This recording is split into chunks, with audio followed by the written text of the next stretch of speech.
Yes, you're back here on the next show with your boy Heavy D, Deli Dell, Delicio Jones. So I'm forgotten about that one. Yeah. So on this episode, I briefly want to touch on a few things here, just a few quick hits pertaining to your Toronto Raptors. Finally, trying to make an attempt, a good, successful attempt to claw back in their series with the Boston Celtics. I'll get into that series and how I think it's going to progress along. Mine and your Philadelphia Flyers, another huge victory. Another huge victory, forcing Game 7.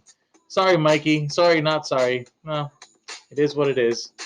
And yeah, some AEW chatter as well, also.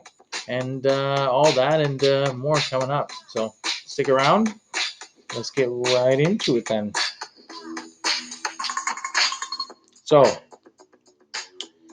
regarding the Toronto Raptors, they were down 2-love in the series. And in Game 3, OG Anunoby hits a game-winning shot with 0.5 seconds left on the clock on a brilliant inbounds pass from the one and only Kyle Lowry.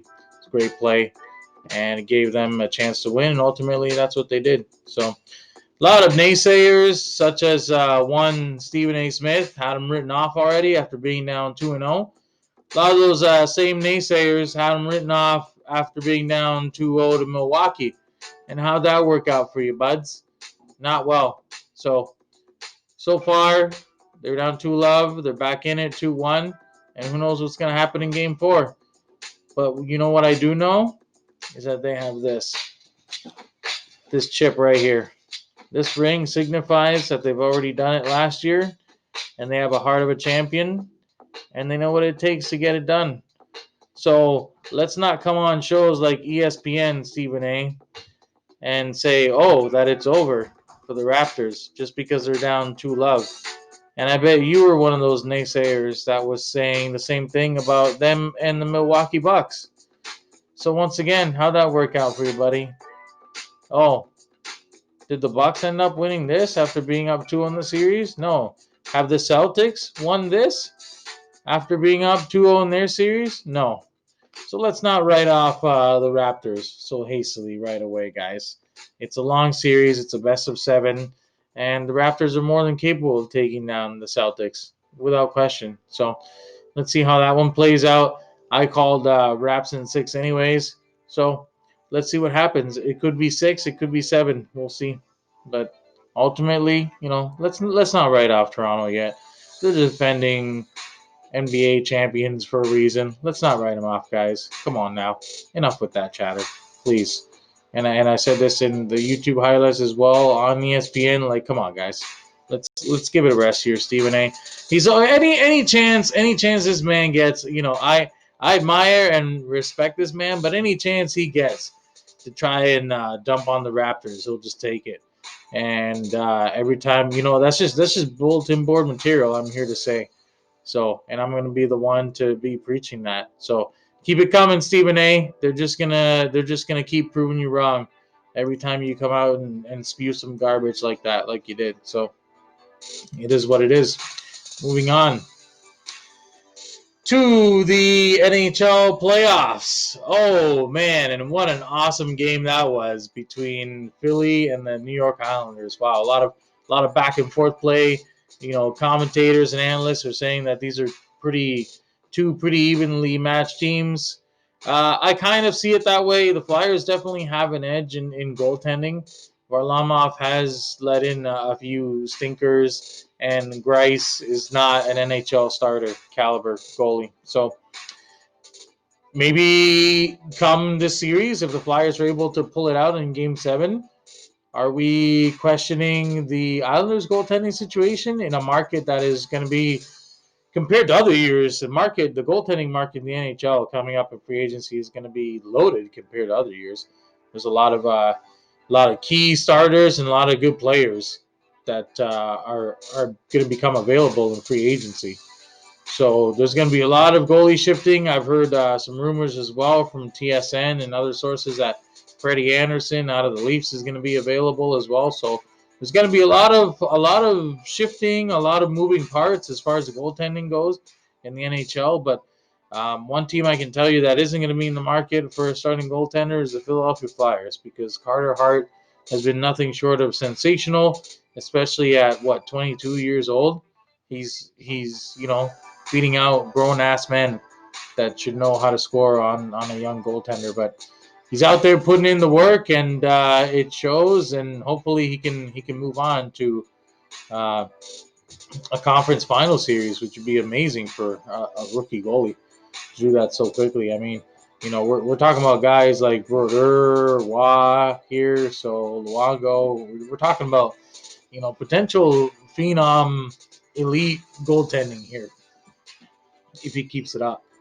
So hopefully he does, and hopefully Philly is able to advance. It looks like they have as good a chance as any. Islanders prove that they are human; they can be broken down, and hopefully it just continues. And hopefully we'll get some more overtime Magic City fun. Oh, the Flyers have been pretty dang good in overtime games, I've noticed as well. And so that's good. It looks like they're just going for the jugular in overtime and taking those chances when they get them. They're not playing soft. They're playing like a team, and they're playing determined, which is nice to see. And I love the coaching tactics of Vino. I think any other guy. I think what was his face? Dave Hackstall. He wouldn't have been able to light a fire under those big guys like Vino did. So I commend him. He's been doing a great job since day one. Since right from day one, he's been doing a great job with that team. So hopefully they can just keep the ball rolling. Yeah. So that's all I got to say about that. Game 7, it's on, and go Flyers. Another thing I wanted to touch on as well was some of the AEW highlights I've been watching from the past couple weeks. I've just been looking at some stuff on YouTube and everything, and it's been pretty solid stuff. I love the promo that Taz was cutting with Ricky Starks and Brian Cage in the ring, and they were calling out all these heels, and they were just bickering at each other back and forth. Oh man, it was amazing. I love it, man. Only in AEW do you get a promo where the heels are just jaw jacking and talking shit about each other. It's great, man. I love it. I love it. Keep it rolling, guys. Orange Cassidy, Chris Jericho doing their thing. I think that rivalry is kind of going to fizzle out, and I think they should start something fresh and new, in my opinion. I think it's sort of reached its peak when the OC got the victory against Jericho, in my opinion. So maybe try a different direction, something new. Now, I love what's going on with Ricky Starks getting the push. I didn't really know much about the guy, to be honest with you guys, before he signed with AEW. But wow, from what I've seen, obviously the guy is just like pure athlete, and he's definitely in great shape, which is awesome for him. And it's good for something for people to aspire to and whatnot. But when he gets on the microphone, it's just great. It is awesome. Like, the guy is super talented. He knows what to say. That Darby Allin skit, man, that was great, man. That had me in stitches. I love that. I love that. Oh man. And please, we need to keep Ricky as a heel for a long, long while. I think. Oh my gosh. Like, I was talking about a dream matchup on YouTube in the comments of these videos and whatnot. I was talking about a dream matchup featuring MJF versus the OC. Oh my gosh, that would be awesome. But now I'm thinking about bringing Ricky Starks into the fold here, because this guy is like so talented, and I think he can really go places. And I think he's the future of AEW for sure. And he's a rising star, and I think he's gonna go very far if he gets the right story arcs and the right angles and the right feuds and whatnot. So I think, yeah, he can go a long way. I'm very, very impressed with the promotion still, and the guys that are putting in the work there. And I don't know. I hope at the next pay per view, All Out, I think it's called, something like that. That I'm really hoping MJF wins the title. I'm just sick of the John Moxley gimmick, and I've said this in the chats and everything too. I'm just not feeling it at all. I think the gimmick is getting kind of stale. Like, are you trying to be like a Steve Austin ripoff? I don't understand, and I don't know. Like, I don't know. I think it would have been better if he had kept the Dean Ambrose persona, in my opinion.